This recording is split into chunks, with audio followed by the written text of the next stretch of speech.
Donc pour les ingrédients, nous aurons besoin d'un saladier et de 3 blancs en neige. Donc pour séparer les blancs des jaunes, je vous conseille, donc si vous ne savez pas, d'aller voir ma précédente vidéo. Vous aurez également besoin de 90 g de sucre en poudre. Nous allons aussi utiliser donc une poche à douille. Et si vous ne possédez pas de poche à douille, vous pouvez également utiliser un sac de congélation, donc, comme ceci. Nous allons utiliser une pincée de sel. Et pour la décoration, donc, on pourra également utiliser du colorant alimentaire, rouge en l'occurrence. Donc pour la première étape, nous aurons besoin donc, de nos blancs d'œufs. Vous allez donc verser votre pincée de sel à l'intérieur et prendre un batteur électrique, et donc nous allons faire des œufs en neige. Donc là, nos œufs sont donc en neige, nos blancs sont en neige. Donc comme je vous l'ai montré pour les fondants, les techniques pour savoir s'ils sont bien fermes, donc vous placez votre doigt, s'il reste la trace, donc la trace qui est là, on la voit, hein, donc ça veut dire qu'ils sont bien fermes.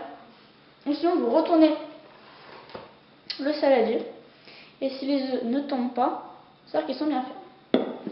Donc, une fois ceci fait, vous prenez donc les 90 g de sucre, vous les donc versez dans les blancs, et on aura également besoin du colorant alimentaire. Donc avant de le mettre, donc vous remélangez vos œufs pour que le sucre soit bien réparti partout dans la préparation, de cette façon.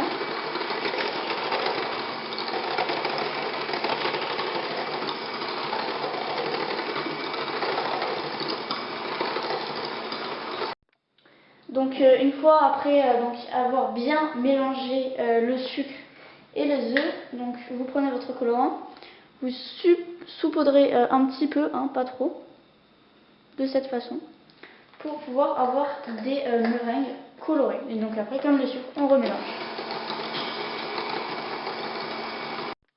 Donc une fois que vous avez fini de mélanger donc, le sucre et le colorant dans les meringues, donc la préparation est prête. Donc maintenant, vous pouvez laisser votre préparation de côté. On va utiliser une plaque de cuisson, et dessus, on va y mettre du papier cuisson.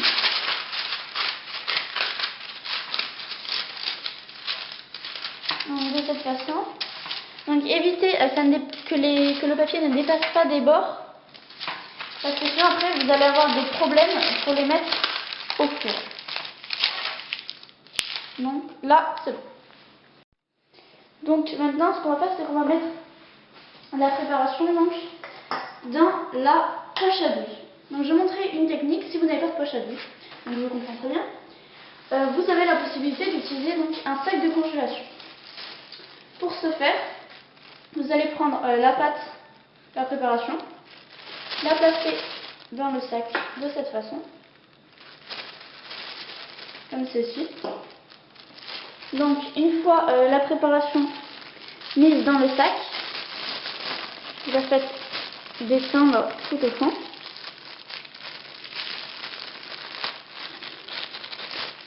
De cette façon. Vous voyez, donc on a l'angle qui est là. Vous mettez votre préparation dans l'angle. Et donc maintenant on va utiliser un ciseau.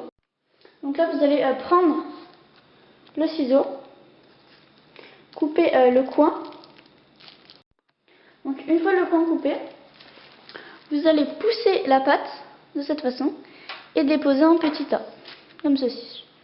Donc ce sera votre petite meringue.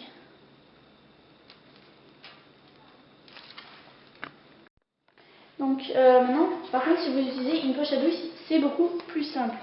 Donc vous prenez votre préparation, vous la mettez dans la poche à douille, de cette façon. Donc vous mettez votre préparation dans la poche à douille, plein.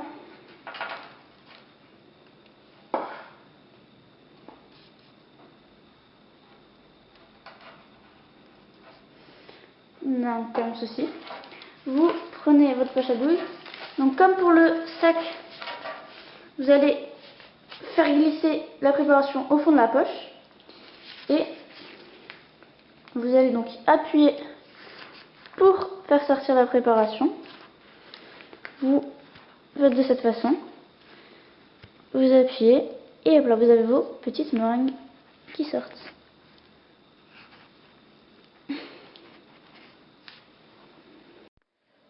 Donc là, on a fini de faire nos petites meringues. Donc ce qu'on va faire, c'est qu'on va les mettre au four thermostat 100 degrés pendant 40 minutes. Donc notre four est donc à 100 degrés. On va mettre nos petites meringues dans le four. Et il est important que le papier ne dépasse pas.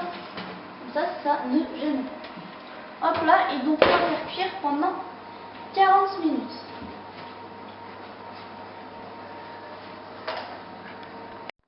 Donc nos petites meringues sont prêtes.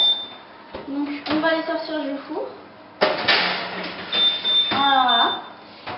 Et on va continuer donc notre petite recette. Donc là, on a sorti les meringues du four. N'hésitez pas à attendre un peu qu'elles sèchent pour qu'elles se durcissent. Si jamais vous trouvez qu'elles sont trop molles, continuez à faire cuire. Mais si c'est un petit peu mou, donc vous pouvez les sortir et attendre donc qu'elles sèchent. Donc voilà, notre recette de meringue est terminée. Et donc à bientôt pour un prochain épisode.